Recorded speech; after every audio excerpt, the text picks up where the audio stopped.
जिया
हेलो ठीक है चल ठीक है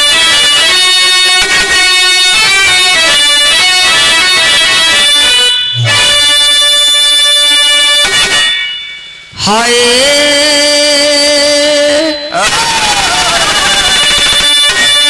मोरे राम मोरे राम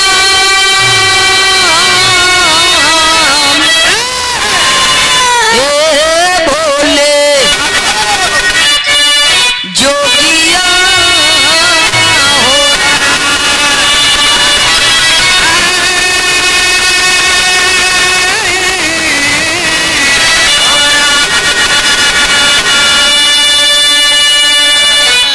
जय हो सदगुरु दीनानाथ मात पिता का सिर पे हाथ साथ न छूटे प्रभु जी नैया कई दर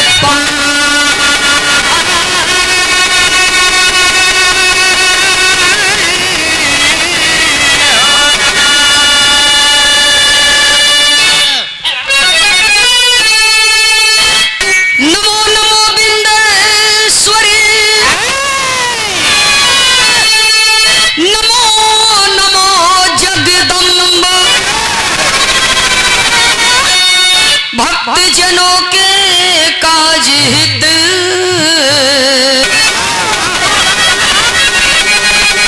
कर देनी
हारन की आवाज ज्यादा बाहर, ये डिब्बा में आवाज दीजिए इधर।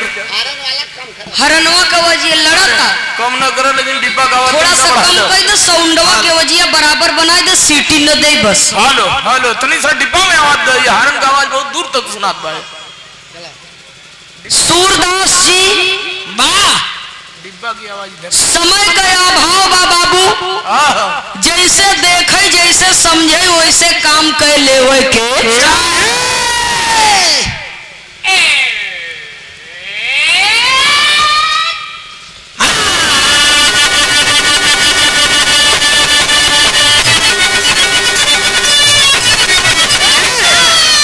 अरे जिया राजा, आज के तेरा ही नहीं के नाम और समझ ले बस। बड़ी ही पावन बेला, बड़े ही पावन पवित्र स्थान पे ग्राम सभा तिवारीपुर जनपद प्रयागराज की पावन धरती पर त्रयोदशा तेरही संस्कार के शुभ उपलक्ष्य में सांस्कृतिक कार्यक्रम बिरहा का आयोजन किया गया, जिसमें आप सब सादर आमंत्रित हैं।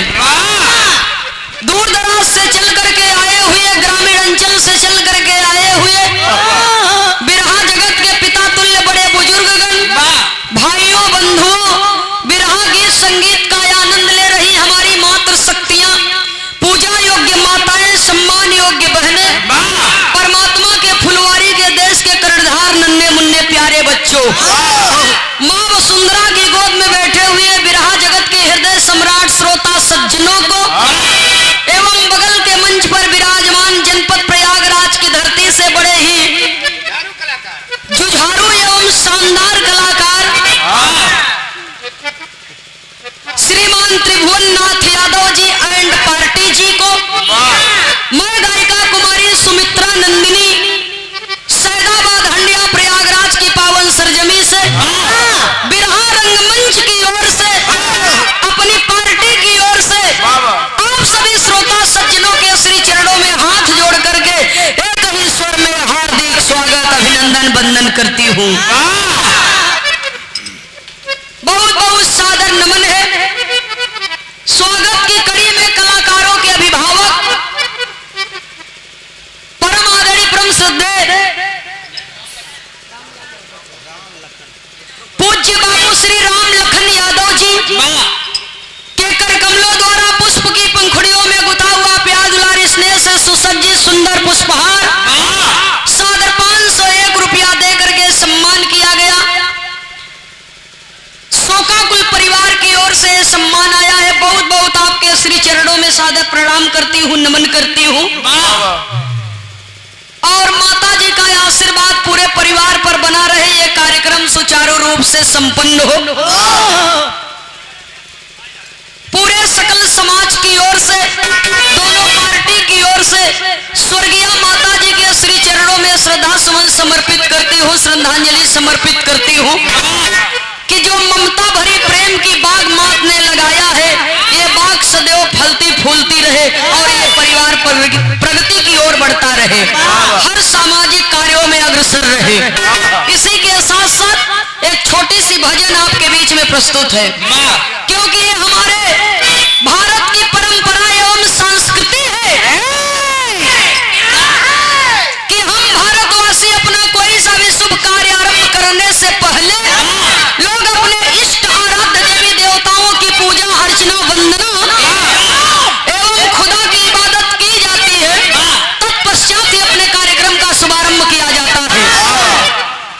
तो स्वर की देवी, जगत जननी, कलाकारों की अधिष्ठात्री देवी, सामवेद की जननी मां सरस्वती शारदा मैया मैहर वाली के श्री चरणों में नमन करते हुए कहना है कि ऐ मां, अगर आज नंदनी आपकी पूजा कर रही है तो ये किसकी देन है?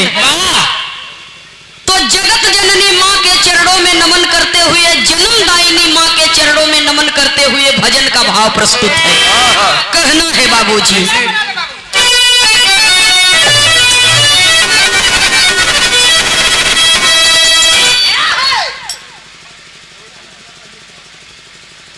बाबू दूधनाथ यादव जी की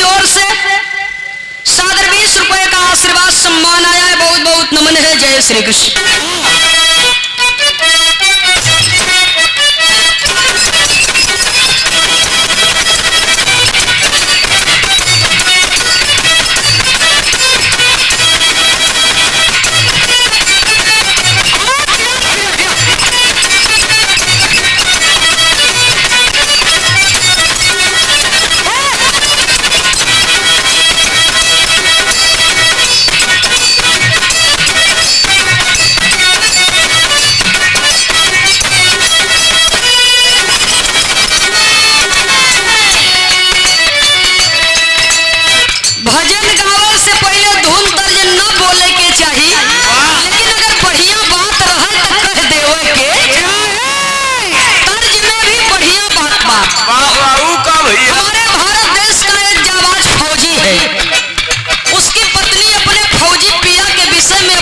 सहेली लोग से कहत बा का कहत बा भैया हो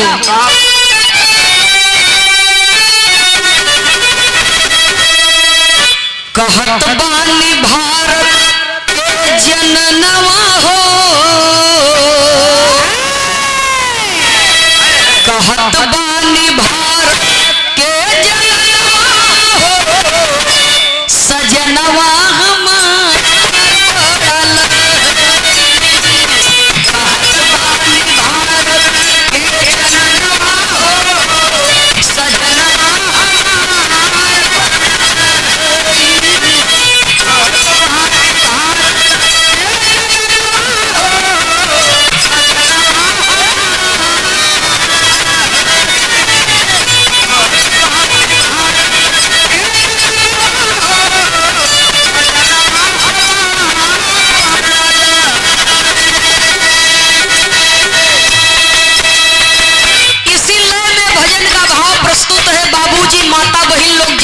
करना बगैर माई के संसार में केहू नहीं बा।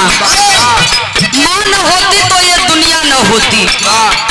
इसलिए जन्मदायिनी माँ के चरणों में नमन करते हुए कहना है कि माँ यदि आपने मुझे जन्म न दिया होता तो मैं यहाँ न होती। आपसे बड़ा देवी देवता इस संसार में मेरे लिए कोई नहीं है। इसलिए कहना है माई में ममता के दुलरवा हो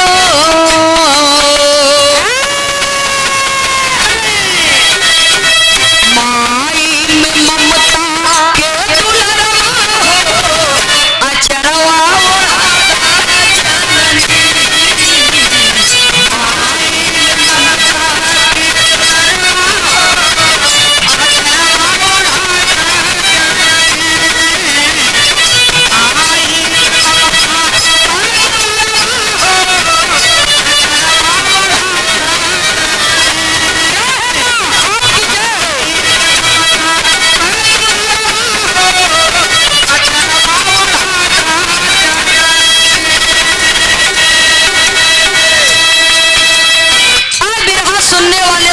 सज्जनों, चाहे हमारी माँ हो आपकी माँ हो, माँ में कोई बंटवारा नहीं है। संसार की माँ हो, माँ के आशीर्वाद में ज्ञान और सत्य की ज्योति 24 घंटा जलती रहती है।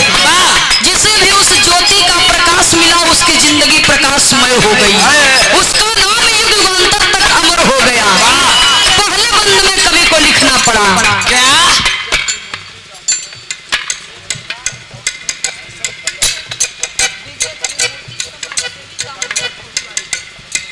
समाज के सम्मानित श्रीमान विजय त्रिमूर्ति जी, समाज के बड़े ही सच्चे समाज सेवी हैं आप। दामोदरपुर तिवारीपुर की पावन धरती से सादर 50 रुपए का आशीर्वाद हमारे लिए और बहुत सारा आशीर्वाद हमारे सूरदास जी ढोलक मास्टर साहब के लिए। बहुत बहुत आपके श्री चरणों में सादर नमन है, आशीर्वाद की कामना है। जय श्री कृष्ण।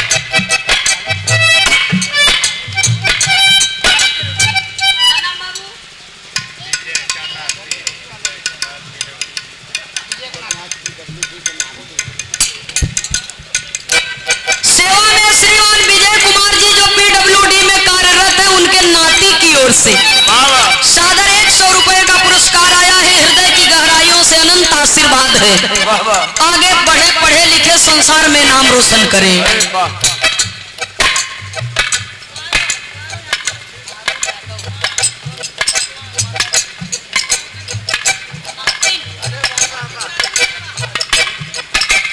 अच्छा भैया, ये आरो यादव शोकाकुल परिवार से सादर 100 रुपया दे करके सम्मान किया गया। बहुत बहुत शुभकामना है, मालिक सुखी रखे, परिवार सुखी रहे, माता जी का आशीर्वाद बना रहे।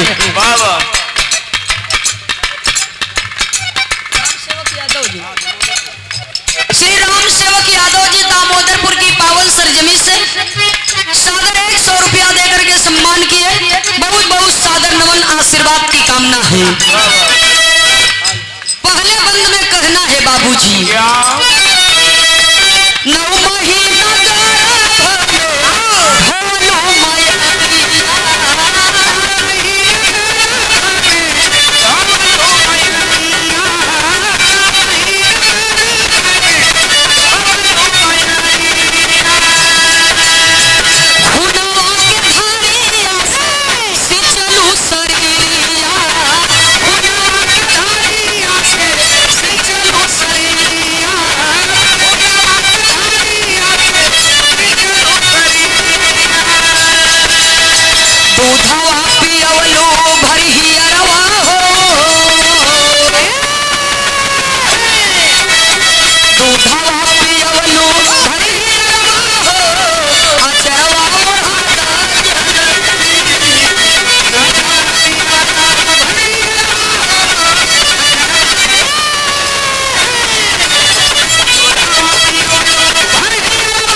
से कहना है कि ऐ माँ, आपने 9 माह अपने गर्भ में मुझे रखा, तमाम कष्ट सह करके स्वयं मौत से जूझ करके मुझे जिंदगी दिया है।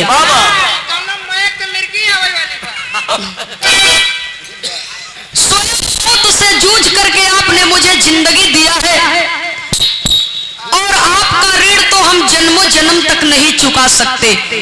जितनी बार जन्म लेंगे उतनी बार माँ का कर्ज बापूजी, चाहे बिटिया हो चाहे बेटवा हो, सबके ऊपर रहता है। आपने मुझे जन्म दिया और आपके एक एक बूंद खून से मेरे शरीर की रचना हुई है। और इतना ही नहीं, जब इस धरती पर मुझे जन्म दिया तो अपना सीना चीर करके अमृत रूपी दूध पिला करके मुझे जीवंत रखा। दूसरे बंद में कभी क्या सही करा भाई, का लफड़ा करे, केवल आगे बोला। हाँ हाँ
न उड़ाई। एक ही लाइन में माँ की भजन हो जाती है समाप्त। केवल दिल से भजन करना है और पूरे मन से सेवा करना है। इसलिए ममता मई माँ के चरणों में नमन करते हुए जन्मदायिनी माँ के चरणों में नमन करते हुए, ज्ञानदायिनी माँ सरस्वती मैया के चरणों में नमन करते हुए आखिरी लाइन में गुरु घराने के परिचय के साथ में कहना है।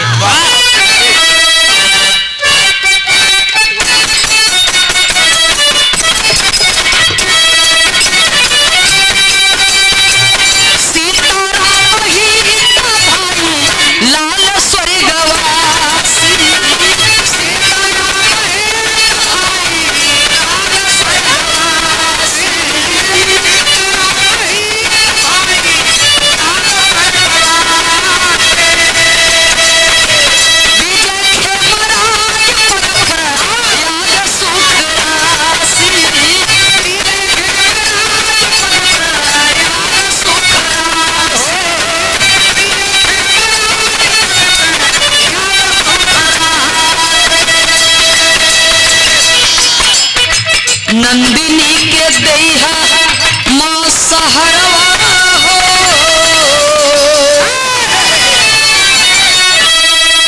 अरे माँ आप बड़ी ममतामयी हो माँ, जब जब हमने पुकारा है तब तब आपने सहायता की। यही नंदिनी के दैहा माँ सहरवा हो, अचरवा ओढ़ा जननी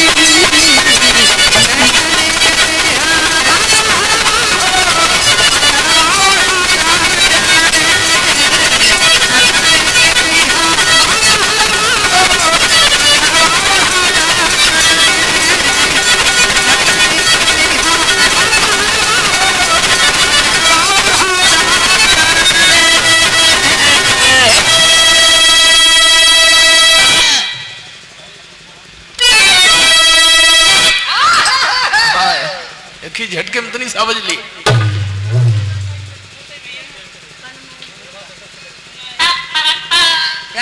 रुक जा रच के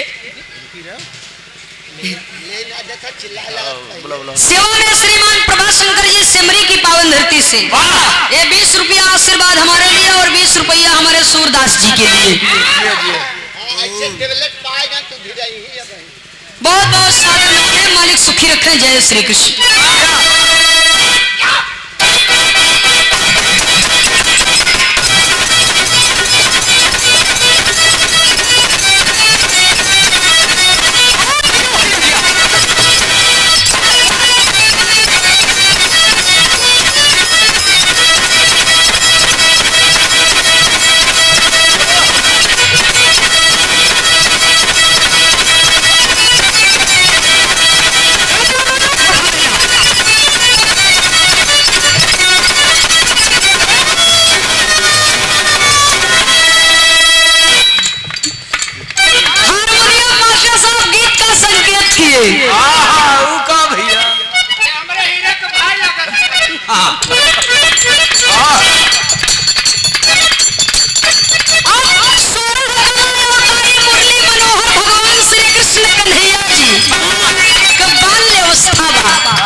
समझाए के का कहता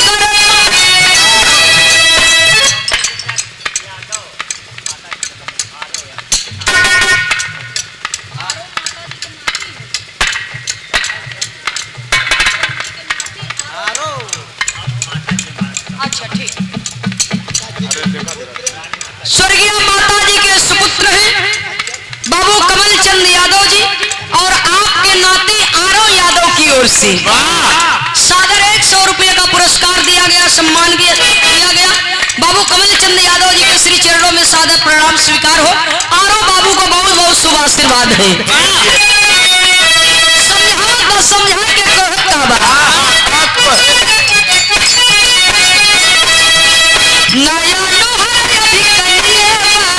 नया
सरजमी से सादर 101 रुपया देकर के सम्मान किए। नमन है आपको। श्री लल्लन प्रसाद यादव जी तिवारीपुर की पावन धरती से सादर 102 रुपया देकर के सम्मान किए। बहुत बहुत सादर नमन है। जय श्री कृष्णा। कहाँ बजाओ था मास्टर साहब?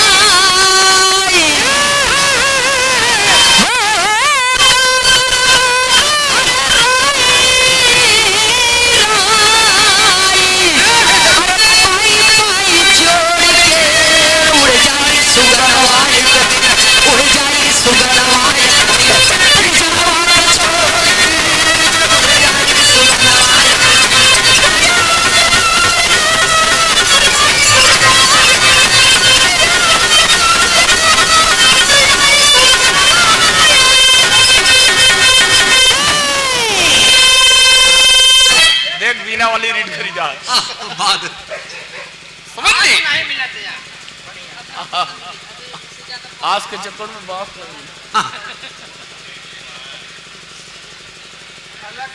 सेवा में श्रीमान पूज्य बाबू श्री विजय कुमार जी की ओर से सादर 101 रुपया और ये प्रसाद है इलायची। ये कौन देवता खा ले भाई का नुकसान कहिए मतलब पाई तो हम ले दूसरे के लगे न जाए पूज्य बाबू श्री विजय कुमार यादव जी की ओर से सादर 100 रुपया आया है। बहुत बहुत सादर नमन है। मालिक सुखी रखे, परिवार सुखी रहे। जय श्री कृष्ण। बहुत सुंदर गीत आप लोगों ने सुना त्रिभुवन भैया जी के मुखार बिंदुओं से। बड़ा अच्छा प्रसंग निरूढ़ी भाव रहल, सामायिक भाव रहा बाबूजी कि इस शरीर माटी के बनी बा, एक दिन सब कुछ ही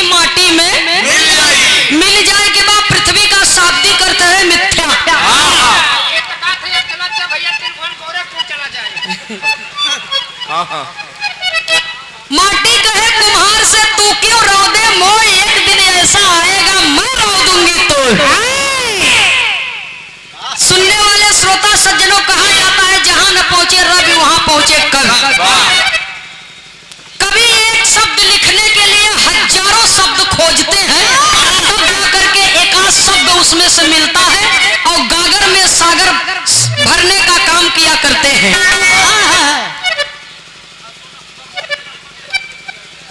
परम पूज्य हमारे परम आदरणीय माननीय श्री कवि जी श्री खेमराज यादव मोछ वाले, जिनकी देन है कि ये बिरहा समाज हमें मिली है।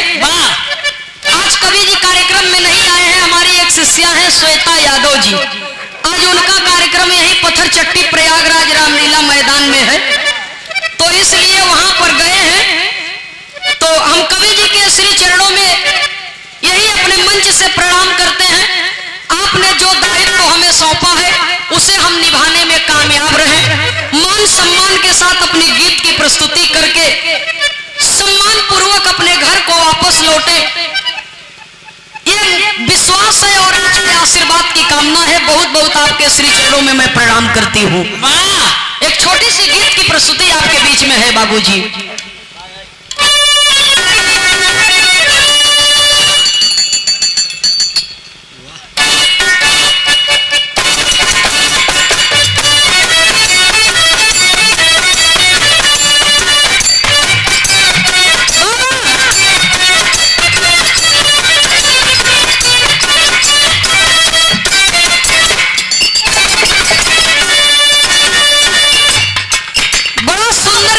संकेत किए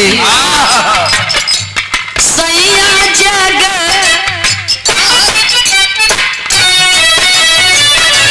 सैया जग होइगा भोर भीन सा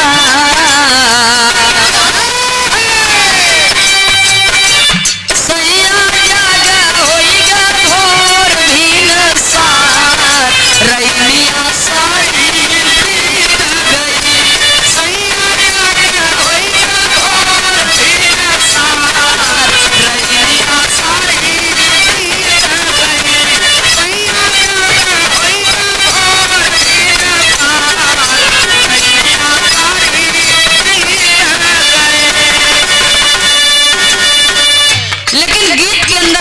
संकेत करना पड़ा। भक्ति भी है, अध्यात्म भी है और निर्गुण भी है। निर्गुण निराकार से निर्गुण निराकार से पैदा भ संसार, निर्गुण निराकार से पैदा भ संसार विषय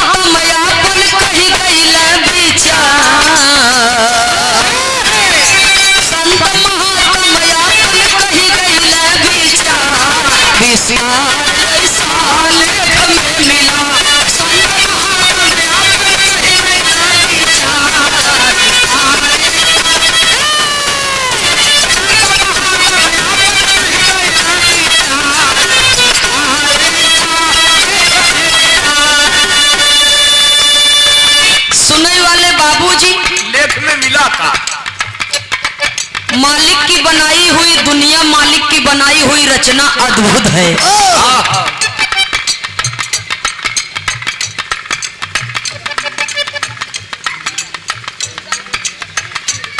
सेवा में श्रीमान बाबू रिखी राम मास्टर साहब टटेहरा की पावन सरजमी से शिक्षा शिवालय के सजग प्रहरी हैं आप। पूज्य गुरु जी की ओर से सादर 50 रुपए का आशीर्वाद आया है, बहुत बहुत सादर नमन है। स्वर्गीय माता जी के नाती हैं बड़े भैया जी मुलायम यादव जेसीबी वाले, सादर 50 रुपया देकर के सम्मान किए हैं, बहुत बहुत सादर नमन है आपको। मालिक की बनाई हुई दुनिया बड़ी अद्भुत है, इसका सामना करना हमारे और आपके बस की बात, सम्मान करना चाहिए। और मालिक ने अद्भुत चीज में बनाया क्या क्या, निराकार पहले रच डाला आदि शक्ति महारानी,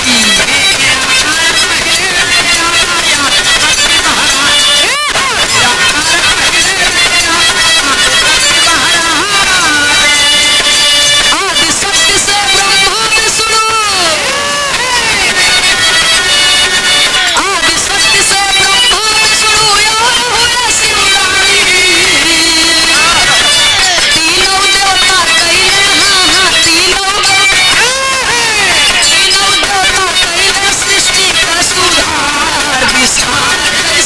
लेख में मिला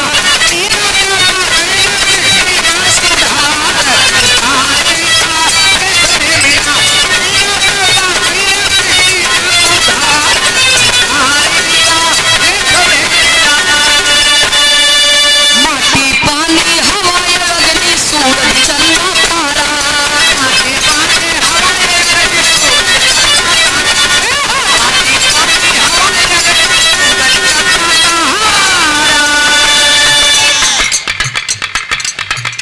ये देखिए श्री राम कैलाश यादव जी सिठौली की पावन धरती से मतलब दद्दा वाली गीत पर ये दादा के नाम राशि है सादर 51 रुपया दे करके सम्मान किया। बहुत बहुत सादर नमन है। मालिक सुखी रखे आपको।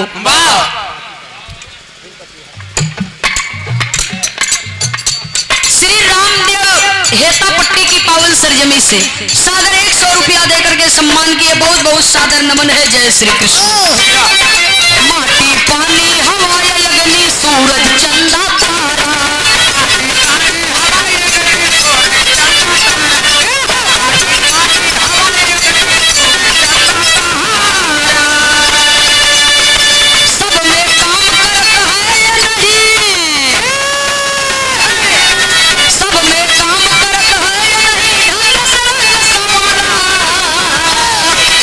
उनके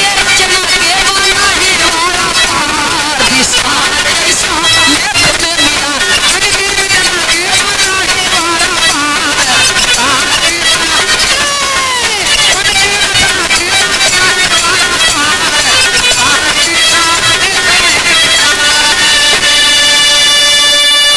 सुनने वाले बाबूजी मालिक का रचना का कोई वारा पार ये दुनिया में नहीं है। बगैर मालिक की मर्जी का एक पत्ता तक नहीं हिल सकता। सुनने वाले श्रोता सज्जनों जरा गौर करेंगे। जय दिनक हमारी जिंदगी बा जब तक वो मालिक न चाहे तब तक क्यों बाल बाका नहीं कह सकत। जौने बहाने हमार मौत होए जब वो मालिक के यहाँ से कागज पूरा हो जाए तो यहाँ क्यों रोक भी नहीं सकते। इसलिए कवि को संकेत करना पड़ा। कहना है बाबूजी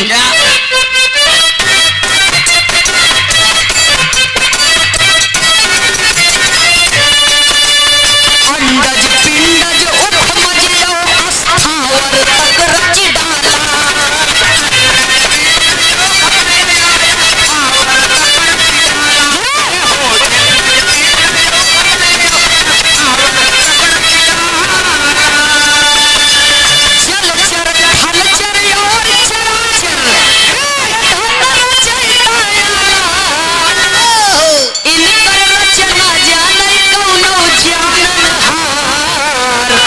विस्तार ऐसा लेख में मिला। सुनने वाले बाबूजी मालिक की रचना कोई जानने वाला ही जान सकता है। जाने से जे भक्ति की हेस ओ और भक्ति की हेस के कवि को संकेत करना पड़ा। जोगी जति तपस्वी हार गए प्रभु भेद नहीं जाना।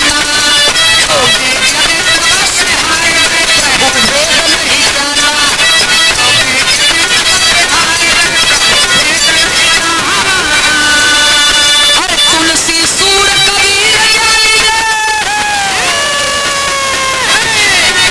तुलसी सूर कबीर तो सबके रंग में बने अपना बेरंगदार विस्तार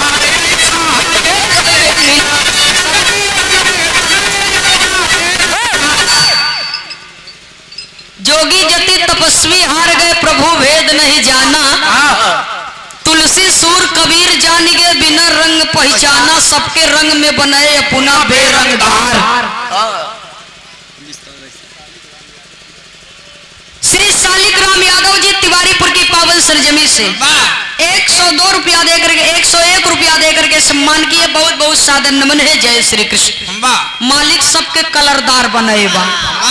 केहू का सांवला केहू का गेहुआ केहू का काला केहू का गोरा केहू का लाल बनाई दिए बा। लेकिन वो मालिक का कोई कलर नहीं बा। जे भक्ति की है, तपस्या की है, साधना की है, सो जाने तो कहीं और नहीं है, वो इसी मन के भीतर है। और मन बड़ा चंचल होता है, ये भक्ति भाव भजन में जल्दी लगता नहीं है, और लग जाता है तो हटता भी नहीं है। इसलिए कवि को संकेत करना पड़ा बाबूजी, जब जब पाप बढ़ा धरती पर मानुष तन धरी आए, और जेकर जैसन कर्म धर्म बा वैसे फल पाए, सबसे तगड़ा बनाए माया को बजा विस्तार ऐसा लेख में मिला। मनई कहती स्वर्ग नरक हिया नहीं न कतऊ अंतई बा है। अच्छा जे मर जाए उ जाए तो आए कि बताए कि हम स्वर्ग में है कि नरक में है, ओमन का होए तो हो के खौला हां क्या रहे ने नहीं भैया इनका बच्चा दे नहीं करेला तो स्वर्ग नरक सब ही बा, जेकर जैसन कर्म धर्म बा। बढ़िया कर्तव्य करबा, चार जने बड़ाई कह दिए तो यह स्वर्ग होई गया, और कर्तव्य अगर खराब बा तो मरे के बाद चार जने बुराई की तो यह नरक होई गया। तो इसलिए जेकर जैसन कर्म धर्म बा वैसे फल पाए। ये मालिक का न्याय है बाबूजी। मालिक के अदालत में जो होता है वो सर्वोपरि होता है, उसे बदलना किसी के बस की बात नहीं है। इसलिए कहना है ई माया से बचे के खातिर सत्संग अपनावा, माया से बचे के खातिर सत्संग अपनावा, माया से बचे के खातिर सत्संग अपनावा, सत्य सच का सौदा कइला, सत्य सच का सौदा कइला, समझाया समझावा, तू तो सब जीवों में बाटा समझदार विस्तार ऐसा मिला, तू तो सब जीवों में बाटा समझदार, तू तो सब जीवों में बाटा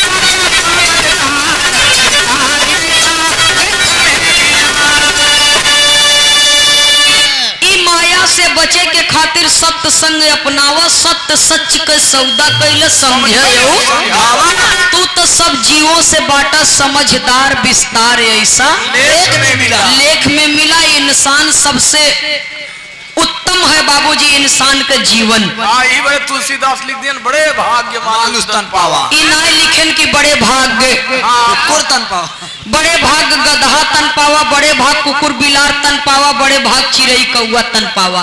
ई ना लिखा गए बड़े भाग्य मानुष तन पावा। और खटकिरवा सटकिरवा बना होता, कोनो गरमाई की पानी ना देते जा, लेकिन जब तक जियत काट काट खोपे मजा ले तब बीमार हो जाता ना। तब मच्छर से तो बच न सकता है, खटकिरवा काटे का बचता है भैया हो। इसलिए तू तो सब जीवों में बाटा समझदार विस्तार ऐसा लेख में मिला। बिरहा सुनने वाले बाबूजी, इस संसार में इंसान हर घर में जन्म लेता है, लेकिन इंसानियत कहीं कहीं जन्म लेती है। और आज देखा ये शोका कुल परिवार में इतना बड़ा त्रयोदशा तेरही का कार्यक्रम कर दिया गया, और ये संसार में दान बहुत बा, लेकिन अन्नदान सर्वोपरि दान है। अन्नदान आज आप कर रहे हैं तेरही के बहाने।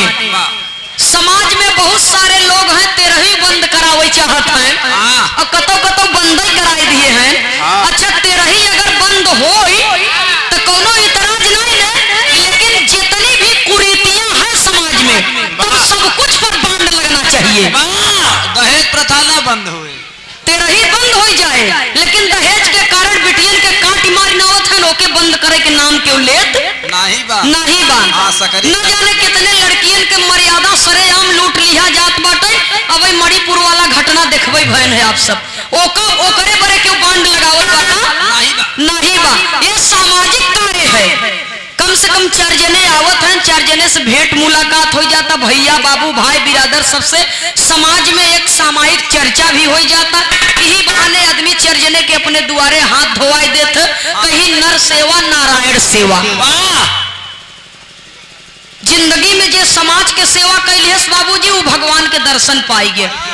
और जे समाज के हाल ही न जाना था, कदर ही न जाना था, ओके का पता तो ये दुनिया में वो पत्थर के समान है।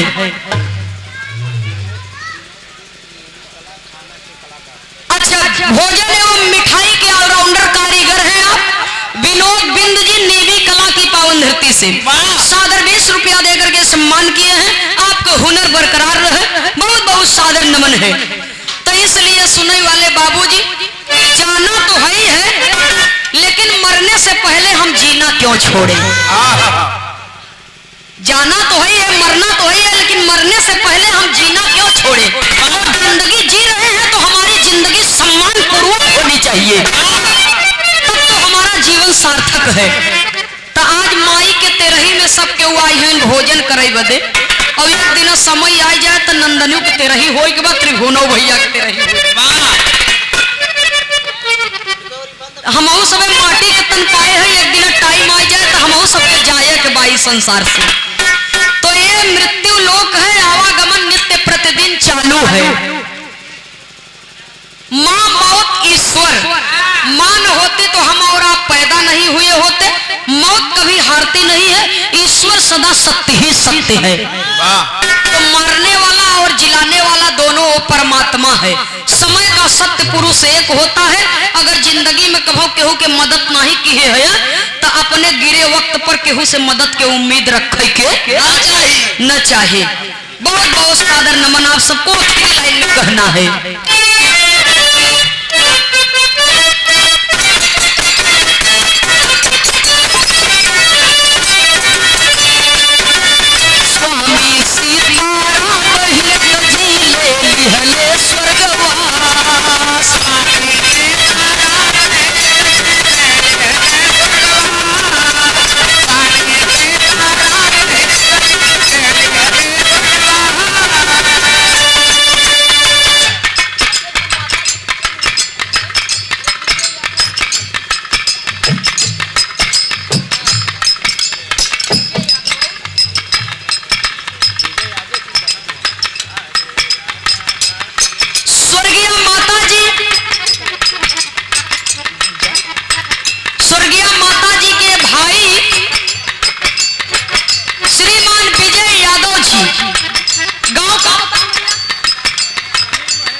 समाज के बड़े ही शानदार समाज सेवक हैं आप, सच्चे समाज सेवी हैं।